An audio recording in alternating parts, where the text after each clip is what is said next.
Good morning, students. I hope you all are well. I'm your Punjabi teacher, and today we are start with the revision of our first chapter from our second book of Punjabi, that is Sahityak Kirna. Our first chapter name is Farida Je Tu Akal Latif, जो कि बच्चे बाबा फरीद जी द्वारा लिखिया गया है। तो ये बच्चे साडी रिवीजन वीडियो है, तो तुसी सानू इस वीडियो नू चंगी तरह देखना है। तो इस विच जो श्लोक दिते गए हैं जो कि बाबा फरीद जी द्वारा लिखे गए हैं उन्होंने तुसी याद करना है, तो उन्हों की प्रसंग सहित व्याख्या नू चंगी तरह याद करना है।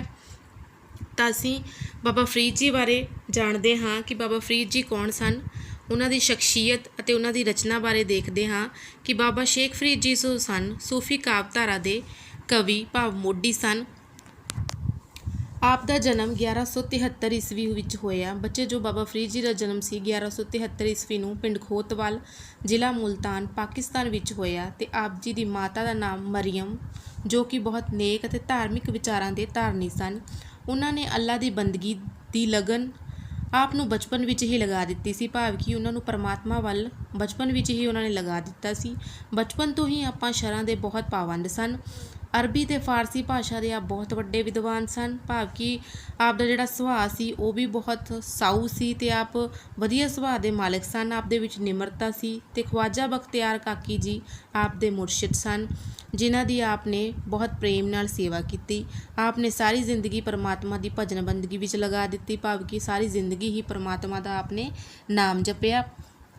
आपने अपने जीवन के आखिरी समय पाकपट्टनम विच आ गए। बाबा फरीद जी जो सी बच्चे वो पाकपट्टनम विच अपने आखिरी समय विच आ गए सन। तो इत्थे आप 93 साल की उम्र विच 1266 ईस्वी नूं आप शरीर त्याग के अल्लाह की दरगाह विच पुज गए। आप दे श्लोकां नूं गुरु ग्रंथ साहिब विच भी दर्ज किया गया है।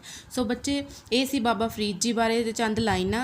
ते हुण आपां बाबा फरीद जी दे श्लोकां नूं पढ़ांगे। बाबा फरीद जी के जो श्लोक हैं इस कविता विच आपां नूं बच्चे 7 श्लोक दिते गए हैं, तो उन्हां दी आपां प्रसंग सहित व्याख्या करांगे। भाव कि इस व्याख्या तो सानूं इन्हां शब्दां बारे पता चलेगा, भाव कि इन्हां लाइनां विच जो बाबा फरीद जी ने कहा है वो तुहानूं पता चलेगा, तो यह तुहानूं याद करन विच भी बहुत सहाई होएगा। तो फस्ट बच्चे है कि फरीदा जे तू अकल लतीफ़ काले लिख न लेख आप नड़े गिरवान में सिर नीवा कर देख। सो बच्चे इन्हां सत्तरां विच पहलां आपां ये दसांगे कि ये श्लोक जिहड़ा हैगा शेख फरीद जी द्वारा रचिया होया है। ये श्लोक साहित्यक किरना भाग पहला विचों लिया गया है। ये श्लोक जिहड़ा हैगा बाबा फरीद जी इस विच दसदे हन कि उही मनुख सूझवान है, भाव कि समझदार है, जिहड़ा दूजियां दी बुराई नहीं करदा सगों अपने औगणां जां पापां वल ध्यान दिंदा है। भाव कि जिहड़ा मनुख है वो दूसरियां दी बुराई वल ध्यान नहीं दिंदा, सगों अपने औगणां ते पापां वल ध्यान दिंदा है। सो बच्चे इस फरीद का जिहड़ा इस श्लोक का जिहड़ी व्याख्या हैगी है वो की है कि बाबा फरीद जी की कहते हैं ये विच आपां नूं कि फरीद जी मनुख नूं समझाउंदे होए कहंदे हन कि जिस विच तेरी सियाणप जां समझ है तां दूजियां दी बुराई करनी छड्ड दे, सगों अपने अंदर झाती मार के देख कि तेरे मन विच किन्ने पाप जां किन्ने औगण हन। भाव दूजियां दी बुराई करके अपने माड़े कर्मां नूं अखों परे ना करो। सो बच्चे दूजा हैगा देख फरीदा जो थिया दाड़ी होई पूर अगह नेड़ा आया पिछा रहिया दूर। सो बच्चे इस श्लोक विच बाबा फरीद जी की दसदे हन कि बाबा फरीद जी जिहड़े हैगे आ इहदे विच मनुख नूं ओह संबोधन करदे हन ते कहंदे हन कि मनुख नूं कि जिहड़ी तेरी दाड़ी है वो चिट्टी हो गई है, भाव जिहड़ा तेरी उम्र है वो जीवन के अंतले पड़ाव ते पहुँच गई है, भाव तेरी मरण की उम्र हो गई है, तेरी मौत का समा जिहड़ा हैगा बच्चे वो नेड़े आ रहा है। इसलिए मनुख नूं माड़े कर्म ना करके सगों रब की भगती करनी चाहिए है, माड़े कर्म नहीं करने चाहिए। सो बच्चे अपना तीसरा श्लोक है फरीदा जंगल जंगल पवै वन कंडा मोड़े वसी रब हयालिए जंगल किया ढूंढ है। ਸੋ ਬੱਚੇ ਇਹ ਸ਼ਲੋਕ ਵਿੱਚ ਫਰੀਦ ਜੀ ਫਰਮਾਉਂਦੇ ਹਨ ਕਿ ਹੇ ਮਨੁੱਖ, ਤੂੰ ਜੰਗਲਾਂ ਵਿੱਚ ਕਿਉਂ ਭਟਕਦਾ ਫਿਰਦਾ ਹੈ? ਉੱਥੇ ਤੈਨੂੰ ਕੁਝ ਨਹੀਂ ਮਿਲਣਾ, ਸਗੋਂ ਰੱਬ ਤਾਂ ਤੇਰੇ ਅੰਦਰ ਬੈਠਾ ਹੈ, ਉੱਥੇ ਤੈਨੂੰ ਕੁਝ ਨਹੀਂ ਮਿਲਣਾ। ਭਾਵ ਜਿਹੜਾ ਰੱਬ ਹੈਗਾ ਉਹ ਮਨੁੱਖ ਤੋਂ ਕੋਈ ਦੂਰ ਨਹੀਂ, ਸੱਚੇ ਮਨ ਨਾਲ ਉਸ ਦੀ ਭਗਤੀ ਕਰਨੀ ਚਾਹੀਦੀ ਹੈ। ਭਾਵ ਜੋ ਸੱਚੇ ਮਨ ਨਾਲ ਰੱਬ ਦੀ ਭਗਤੀ ਕਰਦਾ ਹੈ ਉਸ ਨੂੰ ਰੱਬ ਨੂੰ ਜੰਗਲਾਂ ਵਿੱਚ ਢੂੰਡਣ ਦੀ ਲੋੜ ਨਹੀਂ ਪੈਂਦੀ, ਜੰਗਲਾਂ ਵਿੱਚ ਲੱਭਣ ਦੀ ਲੋੜ ਨਹੀਂ ਪੈਂਦੀ, ਉਸ ਨੂੰ ਰੱਬ ਆਪਣੇ ਅੰਦਰ ਹੀ ਮਿਲ ਜਾਂਦਾ ਹੈ ਜੇ ਉਹ ਰੱਬ ਦੀ ਭਗਤੀ ਕਰੇ। ਬੱਚੇ ਆਪਣਾ ਅਗਲਾ ਸ਼ਲੋਕ ਹੈ, ਰੁੱਖੀ ਸੁੱਖੀ ਖਾਈ ਕੇ ਠੰਡਾ ਪਾਣੀ ਪੀਓ, ਫਰੀਦਾ ਦੇਖ ਪਰਾਈ ਚੋਪੜੀ ਨਾ ਤਰਸਾਏ ਜੀਓ। ਬੱਚੇ ਬਾਬਾ ਫਰੀਦ ਜੀ ਇਹਦੇ ਵਿੱਚ ਕਹਿ ਰਹੇ ਹਨ ਕਿ ਸਾਨੂੰ ਰੁੱਖੀ ਸੁੱਖੀ ਖਾ ਕੇ ਠੰਡਾ ਪਾਣੀ ਪੀਣਾ ਚਾਹੀਦਾ ਹੈ ਕਿ ਹੇ ਮਨੁੱਖ, ਤੂੰ ਆਪਣੇ ਮਨ ਵਿੱਚ ਬਹੁਤ ਜ਼ਿਆਦਾ ਖਵਾਇਸ਼ਾਂ ਨਾ ਰੱਖ, ਸਗੋਂ ਰੁੱਖੀ ਮਿੱਸੀ ਖਾ ਕੇ ਠੰਡਾ ਪਾਣੀ ਪੀਆ ਕਰ। ਅਤੇ ਕਿਸੇ ਪਰਾਈ ਨੂੰ ਚੋਪੜੀ ਨੂੰ ਦੇਖ ਕੇ, ਭਾਵ ਕਿ ਕਿਸੇ ਦੀ ਚੋਪੜੀ ਰੋਟੀ ਨੂੰ ਦੇਖ ਕੇ ਆਪਣਾ ਜੀ ਨਾ ਤਰਸਾ, ਭਾਵ ਕਿ ਕਿਸੇ ਦੇ ਮਹਿਲ ਮੁਨਾਰਿਆਂ ਨੂੰ ਦੇਖ ਕੇ ਆਪਣੇ ਅੰਦਰ ਬਹੁਤ ਸਾਰੀਆਂ ਖਵਾਇਸ਼ਾਂ ਨਾ ਪਾਲ। ਬੱਚੇ ਅਗਲਾ ਸ਼ਲੋਕ ਹੈ, ਬਿਹਰਾ ਬਿਹਰਾ ਆਖੀਐ ਬਿਹਰਾ ਤੂੰ ਸੁਲਤਾਨ, ਫਰੀਦਾ ਜਿਤ ਤਨ ਬਿਹਰਾ ਨਾ ਉਪਜੈ, ਸੋ ਤਨ ਜਾਣ ਮਸਾਣ। ਬੱਚੇ ਇਸ ਵਿੱਚ ਆਪਾਂ ਨੂੰ ਫਰੀਦ ਜੀ ਕਹਿ ਰਹੇ ਹਨ ਕਿ ਵਿਛੋੜਾ ਬਹੁਤ ਵਧੀਆ ਹੁੰਦਾ ਹੈ, ਇਹ ਰਾਜੇ ਦੀ ਤਰ੍ਹਾਂ ਹੈ ਜੋ ਪਰਮਾਤਮਾ ਦੀ ਭਗਤੀ ਕਰਵਾਉਂਦਾ ਹੈ। ਜਿਹੜੇ ਸਰੀਰ ਵਿੱਚ ਰੱਬ ਲਈ ਪਿਆਰ ਨਹੀਂ ਹੈ ਉਹ ਸਰੀਰ ਮੁਰਦੇ ਦੇ ਸਮਾਨ ਹੈ, ਭਾਵ ਕਿ ਉਹ ਸਰੀਰ ਜਿਹੜਾ ਹੈਗਾ ਮੁਰਦਾ ਬਣ ਜਾਂਦਾ ਹੈ, ਕਿਉਂਕਿ ਉਸ ਵਿੱਚ ਰੱਬ ਲਈ ਪਿਆਰ ਹੀ ਨਹੀਂ ਹੈ। ਉਹ ਸਰੀਰ ਕਦੇ ਵੀ ਮੁਰਦੇ ਦੇ ਸਮਾਨ, ਕਦੇ ਵੀ ਆਪਣੇ ਚੰਗੇ ਕਰਮ ਨਹੀਂ ਕਰ ਸਕਦਾ, ਉਹ ਹਮੇਸ਼ਾ ਮੁਰਦੇ ਦੇ ਸਮਾਨ ਹੁੰਦਾ ਹੈ। ਭਾਵ ਮਨੁੱਖ ਕਿਸੇ ਕੰਮ ਦਾ ਨਹੀਂ ਜਿਸ ਦੇ ਅੰਦਰ ਪਰਮਾਤਮਾ ਲਈ ਪਿਆਰ ਨਹੀਂ ਉਪਜਦਾ। ਬੱਚੇ ਆਪਣਾ ਅਗਲਾ ਸ਼ਲੋਕ ਹੈ, ਫਰੀਦਾ ਗਵਾਇਆ ਹੰਡ ਕੇ ਚਾਰ ਗਵਾਇਆ ਸਮ, ਲੇਖਾ ਰੱਬ ਮੰਗੇਸੀਆਂ ਤੂੰ ਆਹੋ ਕੇਰੇ ਕੰਮ। ਬੱਚੇ ਇਸ ਸ਼ਲੋਕ ਵਿੱਚ ਸਾਨੂੰ ਫਰੀਦ ਜੀ ਸਮਝਾਉਂਦੇ ਹਨ ਕਿ ਮਨੁੱਖ ਨੂੰ ਦਿਨ ਦੇ ਚਾਰ ਪਹਿਰ ਜਿਹੜੇ ਹੈਗੇ ਆ ਉਹ ਆਪਾਂ ਨੂੰ ਇਕੱਠੇ ਮਿਲਦੇ ਆ, ਸਾਰੇ ਮਨੁੱਖ ਨੂੰ ਚਾਰ ਜਿਹੜੇ ਪਹਿਰ ਹੁੰਦੇ ਆ ਉਹ ਬਰਾਬਰ ਮਿਲਦੇ ਆ। ਸੋ ਜਿਹੜਾ ਮਨੁੱਖ ਹੈ ਉਹ ਦਿਨ ਦੇ ਚਾਰ ਪਹਿਰ ਖਾ ਪੀ ਕੇ ਗੁਜ਼ਾਰ ਦਿੰਦਾ ਹੈ ਅਤੇ ਰਾਤ ਦੇ ਚਾਰ ਪਹਿਰ ਸੌਂ ਕੇ ਗੁਜ਼ਾਰ ਦਿੰਦਾ ਹੈ। ਭਾਵ ਹੇ ਮਨੁੱਖ, ਤੂੰ ਪਰਮਾਤਮਾ ਦਾ ਨਾਮ ਕਦੋਂ ਲਵੇਂਗਾ? ਉਹ ਕਹਿੰਦੇ ਹਨ ਕਿ ਤੂੰ ਸਾਰੇ ਪਹਿਰ ਖਾ ਪੀ ਕੇ ਸੌਂ ਕੇ ਗੁਜ਼ਾਰ ਦਿੰਦਾ ਹੈ ਅਤੇ ਤੂੰ ਪਰਮਾਤਮਾ ਦਾ ਨਾਮ ਕਦੋਂ ਲਵੇਂਗਾ? ਤੇਰੀ ਜ਼ਿੰਦਗੀ ਤਾਂ ਖਾਣ ਪੀਣ ਅਤੇ ਮੌਜ ਮਸਤੀਆਂ ਵਿੱਚ ਹੀ ਲੰਘ ਰਹੀ ਹੈ ਅਤੇ ਤੂੰ ਪਰਮਾਤਮਾ ਦਾ ਨਾਮ ਕਦੋਂ ਲਵੇਂਗਾ? ਬੁੱਢਾ ਹੋਇਆ ਸ਼ੇਖ ਫਰੀਦ ਕੰਬਣ ਲੱਗੀ ਦੇ, 600 ਵਰਿਆ ਜੀਵਣਾ ਭੀਤਨ ਹੋਸੀ ਖੇ। ਬਾਬਾ ਫਰੀਦ ਜੀ ਫਰਮਾਉਂਦੇ ਹਨ ਕਿ ਜਦੋਂ ਮਨੁੱਖ ਬੁੱਢਾ ਹੋ ਜਾਂਦਾ ਹੈ ਉਸ ਦਾ ਸਰੀਰ ਕੰਬਣ ਲੱਗ ਜਾਂਦਾ ਹੈ, ਭਾਵ ਮਨੁੱਖ ਦਾ ਅੰਤਿਮ ਸਮਾਂ ਨੇੜੇ ਆ ਜਾਂਦਾ ਹੈ। ਮਨੁੱਖ ਜਿਹੜਾ ਪਰਮਾਤਮਾ ਦਾ ਨਾਮ ਕਦੋਂ ਜਪੇਗਾ, ਇਹ ਸਰੀਰ ਕਦੇ ਵੀ ਮਿੱਟੀ ਦੀ ਢੇਰੀ ਹੋ ਸਕਦਾ ਹੈ। ਭਾਵ ਇਸ ਵਿੱਚ ਦੱਸਿਆ ਗਿਆ ਹੈ ਕਿ ਮਨੁੱਖ ਨੂੰ ਹਮੇਸ਼ਾ ਰੱਬ ਦਾ ਨਾਮ ਧਿਆਉਣਾ ਚਾਹੀਦਾ ਹੈ। ਬੱਚੇ ਟਿੱਪਣੀ ਫਰੀਦ ਜੀ ਇਹਨਾਂ ਸ਼ਲੋਕਾਂ ਵਿੱਚ ਸਾਨੂੰ ਸਮਝਾਇਆ ਹੈ। ਟਿੱਪਣੀ ਬੱਚੇ ਆਪਣੀ ਅੰਡਰਸਟੈਂਡਿੰਗ ਦੇ ਲਈ ਹੁੰਦੀ ਹੈ। ਇਸ ਵਿੱਚ ਆਪਾਂ ਨੂੰ ਦੱਸਿਆ ਜਾਂਦਾ ਹੈ ਕਿ ਪੂਰੀ ਜਿਹੜੀ ਇਹ ਹੈਗੀ ਹੈ ਸ਼ਲੋਕ ਦੇ ਵਿੱਚ, ਇਹਨਾਂ 7 ਸ਼ਲੋਕਾਂ ਦੇ ਵਿੱਚ ਬਾਬਾ ਫਰੀਦ ਜੀ ਆਪਾਂ ਨੂੰ ਕੀ ਕਹਿ ਰਹੇ ਹਨ ਕਿ ਫਰੀਦ ਜੀ ਨੇ ਇਹਨਾਂ ਸ਼ਲੋਕਾਂ ਵਿੱਚ ਸਮਝਾਇਆ ਹੈ ਕਿ ਮਨੁੱਖ ਮਾੜੇ ਕੰਮਾਂ ਵੱਲ ਨਾ ਦੇਖੇ, ਸਗੋਂ ਆਪਣੇ ਅੰਦਰ ਝਾਤੀ ਮਾਰੇ, ਆਪਣੇ ਗਿਰੇਬਾਨ ਵਿੱਚ ਝਾਤੀ ਮਾਰੇ। ਦੁਨੀਆ ਵਿੱਚ ਰਹਿ ਕੇ ਚੰਗੇ ਕਰਮ ਕਰਨੇ ਚਾਹੀਦੇ ਹਨ। ਪਰਮਾਤਮਾ ਦੀ ਆਪਣੇ ਮਨ ਦੇ ਅੰਦਰ ਤਲਾਸ਼ ਕਰਨੀ ਚਾਹੀਦੀ ਹੈ। ਜਿਸ ਦੇ ਮਨ ਵਿੱਚ ਪਰਮਾਤਮਾ ਦੀ ਲਗਨ ਨਹੀਂ, ਉਹ ਮਨੁੱਖ ਜਿਹੜਾ ਹੈ ਉਹ ਮੁਰਦੇ ਦੇ ਸਮਾਨ ਹੈ। ਇਹ ਮਨੁੱਖ ਇਸ ਦੁਨੀਆ ਵਿੱਚ ਆਪਣੀ ਜ਼ਿੰਦਗੀ ਖਾ ਪੀ ਕੇ ਗੁਜ਼ਾਰ ਦਿੰਦਾ ਹੈ, ਅਖੀਰਲੀ ਉਮਰ ਵਿੱਚ ਰੱਬ ਨੂੰ ਉਹ ਤਲਾਸ਼ਦਾ ਹੈ।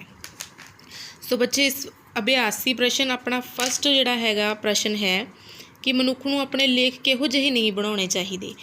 ਇਹਦਾ ਬੱਚੇ ਉੱਤਰ ਹੁਣ ਆਪਾਂ ਲਿਖ ਸਕਦੇ ਹਾਂ ਕਿ ਮਨੁੱਖ ਨੂੰ ਆਪਣੇ ਲੇਖ ਜਿਹੜੇ ਹੈਗੇ ਉਹ ਮਾੜੇ ਨਹੀਂ ਬਣਾਉਣੇ ਚਾਹੀਦੇ, ਕਿਉਂਕਿ ਅੰਤ ਦੇ ਵਿੱਚ ਉਸ ਨੂੰ ਆਪਣੇ ਚੰਗੇ ਮਾੜੇ ਕਰਮਾਂ ਦਾ ਹਿਸਾਬ ਦੇਣਾ ਪੈਂਦਾ ਹੈ। ਭਾਵ ਕਿ ਦਰਗਾਹ ਵਿੱਚ ਉਸ ਨੂੰ ਹਿਸਾਬ ਕਿਤਾਬ ਦੇਣਾ ਪੈਂਦਾ ਹੈ। ਇਸ ਲਈ ਮਨੁੱਖ ਨੂੰ ਚੰਗੇ ਕਰਮ ਕਰਕੇ ਪਰਮਾਤਮਾ ਦਾ ਨਾਮ ਲੈਣਾ ਚਾਹੀਦਾ ਹੈ। ਸੈਕਿੰਡ ਬੱਚੇ, ਕਿਹੜਾ ਸਮਾਂ ਨੇੜੇ ਆ ਗਿਆ ਹੈ? ਇਸ ਵਿੱਚ ਦੱਸਿਆ ਹੈ ਕਿ ਜਿਹੜਾ ਮਨੁੱਖ ਦੀ ਉਮਰ ਲੰਘਦੀ ਜਾ ਰਹੀ ਹੈ ਅਤੇ ਮੌਤ ਦਾ ਸਮਾਂ ਜਿਹੜਾ ਹੈਗਾ ਉਹਦੇ ਨੇੜੇ ਆ ਰਿਹਾ ਹੈ। ਇਸ ਲਈ ਮਨੁੱਖ ਨੂੰ ਪ੍ਰਭੂ ਭਗਤੀ ਦੇ ਮਾਰਗ 'ਤੇ ਚੱਲਦੇ ਹੋਏ ਚੰਗੇ ਕਰਮ ਕਰਨੇ ਚਾਹੀਦੇ ਹਨ। ਬੱਚੇ ਆਪਣਾ ਤੀਜਾ ਪ੍ਰਸ਼ਨ ਹੈ, ਬੁਢਾਪੇ ਦੀਆਂ ਕੀ ਨਿਸ਼ਾਨੀਆਂ ਹਨ? ਇਹਨਾਂ ਸ਼ਲੋਕਾਂ ਵਿੱਚ ਫਰੀਦ ਜੀ ਲਿਖਦੇ ਹਨ ਕਿ ਬੁਢਾਪੇ ਵਿੱਚ ਆ ਕੇ ਮਨੁੱਖ ਦੀ ਦਾੜ੍ਹੀ ਜਿਹੜੀ ਹੈਗੀ ਹੈ ਚਿੱਟੀ ਹੋ ਜਾਂਦੀ ਹੈ, ਸਰੀਰ ਕੰਬਣ ਲੱਗ ਜਾਂਦਾ ਹੈ ਅਤੇ ਭਾਵ ਉਸ ਦਾ ਸਮਾਂ ਜਿਹੜਾ ਹੈਗਾ ਉਹ ਨੇੜੇ ਆ ਰਿਹਾ ਹੁੰਦਾ ਹੈ। ਇਸ ਕਰਕੇ ਉਸ ਨੂੰ ਸ਼ੁਰੂ ਤੋਂ ਹੀ ਰੱਬ ਦਾ ਨਾਮ ਜਪਣਾ ਚਾਹੀਦਾ ਹੈ। ਮਨੁੱਖ ਜੰਗਲ ਵਿੱਚ ਕਿਸ ਨੂੰ ਲੱਭਦਾ ਫਿਰਦਾ ਹੈ? ਮਨੁੱਖ ਜੰਗਲ ਵਿੱਚ ਰੱਬ ਨੂੰ ਲੱਭਦਾ ਫਿਰਦਾ ਹੈ। ਫਰੀਦ ਜੀ ਫਰਮਾਉਂਦੇ ਹਨ ਕਿ ਘਰ-ਬਾਰ ਛੱਡ ਕੇ ਜੰਗਲਾਂ ਵਿੱਚ ਜਾਣ ਦੀ ਕੋਈ ਲੋੜ ਨਹੀਂ, ਰੱਬ ਤਾਂ ਮਨੁੱਖ ਦੇ ਅੰਦਰ ਵਸਦਾ ਹੈ। ਬੱਚੇ ਆਪਣਾ ਨੈਕਸਟ ਕੁਐਸਚਨ, ਰੱਬ ਕਿੱਥੇ ਵਸਦਾ ਹੈ? ਰੱਬ ਮਨੁੱਖ ਦੇ ਹਿਰਦੇ ਭਾਵ ਮਨ ਵਿੱਚ ਵਸਦਾ ਹੈ। ਜੰਗਲਾਂ ਵਿੱਚ ਜਾ ਕੇ ਉਸ ਨੂੰ ਲੱਭਣ ਦੀ ਕੋਈ ਲੋੜ ਨਹੀਂ, ਰੱਬ ਤਾਂ ਮਨੁੱਖ ਦੇ ਅੰਦਰ ਮੌਜੂਦ ਹੈ। ਪਰਮਾਤਮਾ ਦੀ ਭਗਤੀ ਕਰਨ ਨਾਲ ਪਰਮਾਤਮਾ ਨੂੰ ਪ੍ਰਾਪਤ ਕੀਤਾ ਜਾ ਸਕਦਾ ਹੈ। ਬੱਚੇ ਆਪਣਾ ਲਾਸਟ ਕੁਐਸਚਨ ਹੈ, ਬਿਰਹਾ ਤੋਂ ਕੀ ਭਾਵ ਹੈ? ਬਿਰਹਾ ਤੋਂ ਭਾਵ ਵਿਛੋੜਾ ਹੈ। ਪਰਮਾਤਮਾ ਤੋਂ ਦੂਰੀ ਬਿਰਹਾ ਨੂੰ ਬਾਬਾ ਫਰੀਦ ਜੀ ਨੇ ਸੁਲਤਾਨ ਆਖਿਆ ਹੈ। ਇਸ ਨਾਲ ਪਰਮਾਤਮਾ ਦੀ ਭਗਤੀ ਜੋ ਹੁੰਦੀ ਹੈ ਆਪਾਂ ਨੂੰ ਉਹ ਪ੍ਰਾਪਤ ਹੁੰਦੀ ਹੈ। ਸੋ ਬੱਚੇ ਨੈਕਸਟ ਆਪਣੇ ਹੈ ਠੀਕ ਗਲਤ। ਬਿਰਹਾ ਨੂੰ ਸੁਲਤਾਨ ਨਹੀਂ ਆਖਿਆ ਗਿਆ ਹੈ, ਇਹ ਬੱਚੇ ਗਲਤ ਹੈ। ਇਸ ਪਾਠ ਆਪਣੀ ਸ਼ਲੋਕ ਵਿੱਚ ਬਿਰਹਾ ਨੂੰ ਸੁਲਤਾਨ ਆਖਿਆ ਗਿਆ ਹੈ। ਬਜ਼ੁਰਗ ਅਵਸਥਾ ਵਿੱਚ ਸ਼ੇਖ ਫਰੀਦ ਜੀ ਦੀ ਦੇਹ ਕੰਬਣ ਲੱਗੀ, ਠੀਕ। ਆਪਣੇ ਅੰਦਰ ਝਾਤੀ ਮਾਰਨ ਦੀ ਕੋਈ ਲੋੜ ਨਹੀਂ ਹੈ, ਗਲਤ, ਕਿਉਂਕਿ ਆਪਾਂ ਨੂੰ ਆਪਣੇ ਅੰਦਰ ਝਾਤੀ ਮਾਰਨ ਦੀ ਲੋੜ ਹੈ। ਮਨੁੱਖ ਜੰਗਲ ਵਿੱਚ ਜਾਨਵਰਾਂ ਨੂੰ ਲੱਭਦਾ ਹੈ, ਗਲਤ। ਮਨੁੱਖ ਜੰਗਲ ਵਿੱਚ ਜਾਨਵਰਾਂ ਨੂੰ ਨਹੀਂ ਸਗੋਂ ਰੱਬ ਨੂੰ ਲੱਭਦਾ ਹੈ। ਪਰਮਾਤਮਾ ਦੀ ਲਗਨ ਤੋਂ ਕੋਰਾ ਮਨੁੱਖ ਮੁਰਦੇ ਵਾਂਗ ਹੁੰਦਾ ਹੈ, ਠੀਕ। ਪਰਮਾਤਮਾ ਜਿਸ ਮਨੁੱਖ ਵਿੱਚ ਸਰੀਰ ਵਿੱਚ ਪਰਮਾਤਮਾ ਦੀ ਲਗਨ ਨਹੀਂ ਹੁੰਦੀ ਉਹ ਮਨੁੱਖ ਮੁਰਦੇ ਵਾਂਗ ਹੁੰਦਾ ਹੈ। ਸੋ ਬੱਚੇ ਨੈਕਸਟ ਆਪਣੇ ਖਾਲੀ ਸਥਾਨ, ਫਰੀਦ ਜੀ ਵਿੱਚ ਬੇਕਾਰ ਘੁੰਮਣ ਤੋਂ ਵਰਜਦੇ ਹਨ। ਫਰੀਦ ਜੀ ਡੈਸ਼ ਵਿੱਚ ਬੇਕਾਰ ਘੁੰਮਣ ਤੋਂ ਵਰਜਦੇ ਹਨ, ਜੰਗਲਾਂ ਵਿੱਚ, ਕਿ ਜੰਗਲਾਂ ਵਿੱਚ ਜਾ ਕੇ ਰੱਬ ਨੂੰ ਨਹੀਂ ਲੱਭਣਾ ਚਾਹੀਦਾ, ਸਗੋਂ ਆਪਣੇ ਅੰਦਰ ਝਾਤੀ ਮਾਰਨੀ ਚਾਹੀਦੀ ਹੈ। ਬੱਚੇ ਆਪਣਾ ਸੈਕਿੰਡ ਹੈ, ਡੈਸ਼ ਰੋਟੀ ਵੇਖ ਕੇ ਜੀ ਨਹੀਂ ਤਰਸਾਉਣਾ ਚਾਹੀਦਾ, ਚੋਪੜੀ। ਇਸ ਦਾ ਆਨਸਰ ਆਏਗਾ ਚੋਪੜੀ, ਕਿ ਚੋਪੜੀ ਰੋਟੀ ਦੇਖ ਕੇ ਆਪਣਾ ਜੀ ਨਹੀਂ ਤਰਸਾਉਣਾ ਚਾਹੀਦਾ। ਬੱਚੇ ਆਪਣੀ ਤੀਜੀ ਖਾਲੀ ਸਥਾਨ ਹੈ, ਡੈਸ਼ ਰੱਬ ਵੱਲੋਂ ਮੰਗਿਆ ਜਾ ਸਕਦਾ ਹੈ। ਕੀ ਰੱਬ ਵੱਲੋਂ ਮੰਗਿਆ ਜਾ ਸਕਦਾ ਹੈ? ਬੱਚੇ ਦਾ ਆਨਸਰ ਆਏਗਾ ਮਨ, ਮਨ ਰੱਬ ਵੱਲੋਂ ਲੱਭਿਆ ਜਾ ਸਕਦਾ। ਡੈਸ਼ ਸ਼ੇਖ ਫਰੀਦ ਜੀ ਦੇ ਜਨਮ ਕਰਕੇ ਮਸ਼ਹੂਰ ਹੈ, ਖੋਤਵਾਲ। ਬਾਬਾ ਫਰੀਦ ਜੀ ਦਾ ਜਨਮ ਪਿੰਡ ਖੋਤਵਾਲ ਵਿਖੇ ਹੋਇਆ ਸੀ, ਇਸ ਲਈ ਉਹ ਬਾਬਾ ਫਰੀਦ ਜੀ ਦੇ ਨਾਮ ਕਰਕੇ ਮਸ਼ਹੂਰ ਹੈ। ਦੁਨੀਆ ਵਿੱਚ ਰਹਿ ਕੇ ਡੈਸ਼ ਕੰਮ ਕਰਨੇ ਚਾਹੀਦੇ ਹਨ, ਦੁਨੀਆ ਵਿੱਚ ਰਹਿ ਕੇ ਬੱਚੇ ਨੇਕ ਕੰਮ ਕਰਨੇ ਚਾਹੀਦੇ ਹਨ। ਨੈਕਸਟ ਜੋੜੇ ਮਿਲਾਓ, ਜੰਗਲ ਬੱਚੇ ਲੱਕੜੀ, ਮਨ ਰੱਬ, ਸੁਲਤਾਨ ਬਿਰਹਾ, ਰੁੱਖੀ ਸੁੱਖੀ ਚੋਪੜੀ। ਨੈਕਸਟ ਵਿਰੋਧੀ ਸ਼ਬਦ, ਅਕਲਮੰਦ ਬੱਚੇ ਬੇਅਕਲ ਵੀ ਕਹਿ ਸਕਦੇ ਹਾਂ ਆਪਾਂ, ਮੂਰਖ ਵੀ ਕਹਿ ਸਕਦੇ ਹਾਂ। ਨੀਵਾਂ ਉੱਚਾ, ਪਰਾਇਆ ਆਪਣਾ, ਜਿਉਣਾ ਮਰਨਾ। ਸਮਾਨਾਰਥਕ ਸ਼ਬਦ ਬੱਚੇ ਜਿਹੜੇ ਇੱਕ ਦੂਜੇ ਦੇ ਸਮਾਨ ਹੋਣ, ਭਾਵ ਭੂਰੀ ਨੂੰ ਆਪਾਂ ਲੋਈ ਵੀ ਕਹਿੰਦੇ ਹਾਂ, ਖੇਸੀ ਵੀ ਕਹਿੰਦੇ ਹਾਂ। ਬਿਰਹਾ, ਬਿਰਹਾ ਬੱਚੇ ਵਿਛੋੜਾ ਹੁੰਦਾ, ਜੁਦਾਈ ਹੁੰਦੀ ਹੈ।